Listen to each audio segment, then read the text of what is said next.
নমস্কার, আশা করি সকলে ভালো আছেন। আমার চ্যানেল সুনন্দিতার রান্নাঘরে সকলকে স্বাগত। আজ সম্পূর্ণ নিরামিষ মটর ডালের বড়া দিয়ে আলু পেঁপের একটা রেসিপি আপনাদের সঙ্গে শেয়ার করব, যার মধ্যে আমি একটা স্পেশাল মশলা ব্যবহার করব, যাতে এর স্বাদ কিন্তু অনেকাংশেই বেড়ে যাবে। আপনি যদি আমার চ্যানেলে নতুন বন্ধু হন, তাহলে আমার চ্যানেলটা সাবস্ক্রাইব করে পাশের বেল বাটনটা ক্লিক করে দেওয়ার অনুরোধ রইল, যাতে আমি নতুন রেসিপি আপলোড করলে আপনার কাছে নোটিফিকেশান পৌঁছে যায়। তাহলে শুরু করছি আমার আজকের রেসিপি, সম্পূর্ণ নিরামিষ ডালের বড়া দিয়ে আলু পেঁপের রসা। রেসিপিটা সম্পূর্ণ দেখার অনুরোধ রইল। এখানে আমি একটা পেঁপের খোসা ছাড়িয়ে এরকম ছোট টুকরো করে কেটে রেখেছি, আর একটা আলুকেও একইভাবে ছোট টুকরো করে কেটে রেখেছি। ডালের বড়া করার জন্য মটর ডালকে আমি ভালো করে ধুয়ে 3 ঘন্টা ভিজিয়ে রেখেছি। ডালটা ভিজে গেলে মিক্সিতে এর একটা পেস্ট বানিয়ে নেব। মটর ডালের বদলে মুগ ডাল বা ছোলার ডালের বড়াও কিন্তু দেওয়া যাবে। ডালটা ভালো করে ভিজে গেলে জল ছাড়া মিক্সিং জারে আমি পেস্ট করে নিয়েছি। এবার এর মধ্যে দিচ্ছি 1/4 চা চামচ কালো জিরে, আন্দাজ মতো লবণ, অল্প হলুদ গুঁড়ো আর 1/4 চা চামচ লঙ্কা বাটা। এই সব কিছু দিয়ে ডালটাকে আমি খুব ভালোভাবে ফেটিয়ে নিয়েছি। এই ডাল বাটার মধ্যে কিন্তু কোনো রকম জল দেওয়া যাবে না। ডালটা যত ভালো ফেটানো হবে বড়াগুলো তত সুন্দর হবে। এদিকে একটা বাটির মধ্যে আমি মশলার একটা পেস্ট বানিয়ে রাখছি। দিচ্ছি 2 চা চামচ আদা বাটা, 1 চা চামচ জিরে বাটা, 1 চা চামচ লঙ্কা বাটা, 1 চা চামচ কাশ্মীরি লঙ্কার গুঁড়ো, হাফ চা চামচ হলুদ গুঁড়ো, স্বাদ অনুযায়ী লবণ। এবার অল্প জল দিয়ে মশলার একটা পেস্ট বানিয়ে রেখেছি।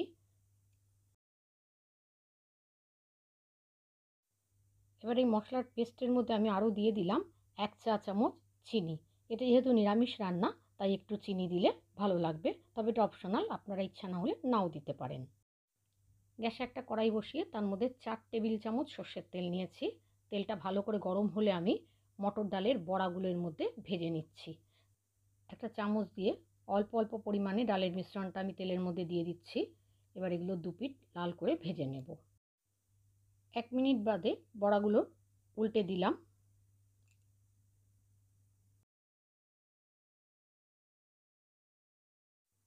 প্রথমে যে বড়াগুলো দিয়েছিলাম তেলের মধ্যে, সেগুলো ভাজা হয়ে গেছে, আমি এগুলো তুলে নিলাম। একবার ভেজে বড়াগুলো তুলে নিলাম, আরেকবারও বাকি বড়াগুলো ছেড়ে দিলাম। এগুলো একইভাবে ভেজে আমি তুলে নেব। বাকি বড়াগুলো ভাজা হয়ে গেছে, এগুলোকে আমি কড়াই থেকে তুলে নিয়েছি। সমস্ত বড়াগুলো ভেজে তুলে নেওয়ার পর কড়াইতে আরও 2 টেবিল চামচ সর্ষের তেল দিলাম।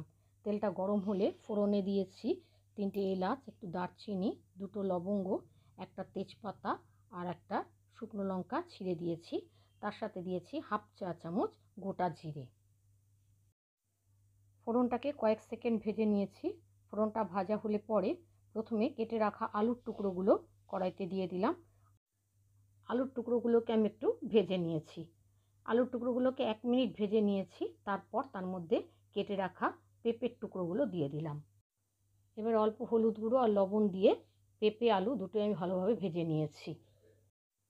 এখানে কিন্তু আলুর টুকরোগুলো ভেজে তুলে নিয়ে তারপর পেঁপেটাকে আলাদাভাবেও ভেজে নেওয়া যাবে। আমি দুটো একই সাথে করে নিলাম। পেঁপেটা দেওয়ার পরেও আমি আরও 1 মিনিট সব কিছু ভেজে নিয়েছি।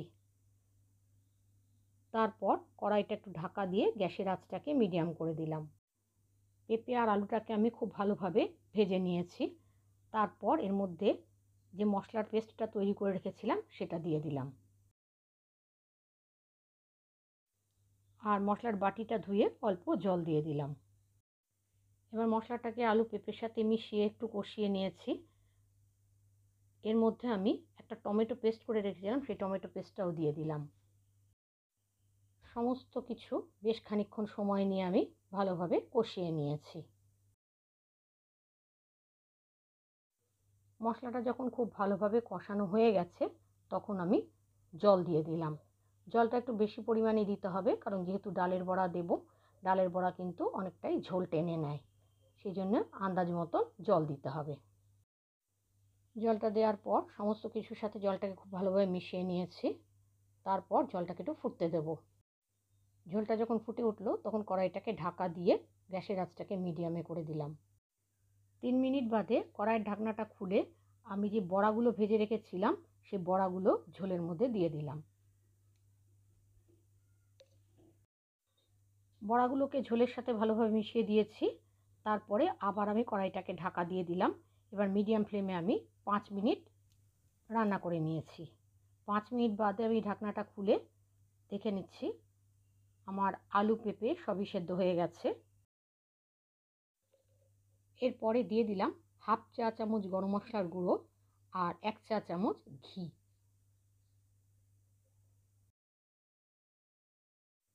সব শেষে আমি একটা মশলা দিচ্ছি, গোটা ধনে, গোটা জিরে, শুকনো লঙ্কা, এলাচ, দারচিনি, লবঙ্গ শুকনো খোলায় ভেজে ঠান্ডা করে গুঁড়ো করে রেখেছি, সেটা 1 চা চামচ আমি দিয়ে দিলাম। এই মশলাটা দেওয়ার ফলে তরকারির স্বাদ কিন্তু অনেকটাই বেড়ে যায়। এবার এই মশলাটাকে মিশিয়ে নিয়ে গ্যাসের আঁচটা বন্ধ করে ঢাকা দিয়ে খানিকক্ষণ আমি রেখে দিয়েছি। তারপর পরিবেশন করে দিচ্ছি। এটা যেমন ভাতের সাথে খাওয়া যাবে তেমন রুটি পরোটার সাথেও কিন্তু খেতে ভালো লাগবে। আমার আজকের এই মটর ডালের বড়া দিয়ে আলু পেঁপের রসা রেসিপি আপনাদের কেমন লেগেছে জানাবেন। যদি ভালো লাগে তাহলে একটা লাইক দেবেন আর বন্ধুদের মধ্যে শেয়ার করবেন। যদি আপনারা ফেসবুক থেকে দেখেন তাহলে আমার পেজটা ফলো করার, আর যদি ইউটিউব থেকে দেখেন তাহলে আমার চ্যানেলটা সাবস্ক্রাইব করার অনুরোধ রইল। পাশের বেল বাটনটা কিন্তু ক্লিক করে রাখবেন। আজ তাহলে এখানে শেষ করছি। আবার আসবো নতুন রেসিপি নিয়ে। ততক্ষণের জন্য সকলে ভালো থাকবেন, সুস্থ থাকবেন। ধন্যবাদ।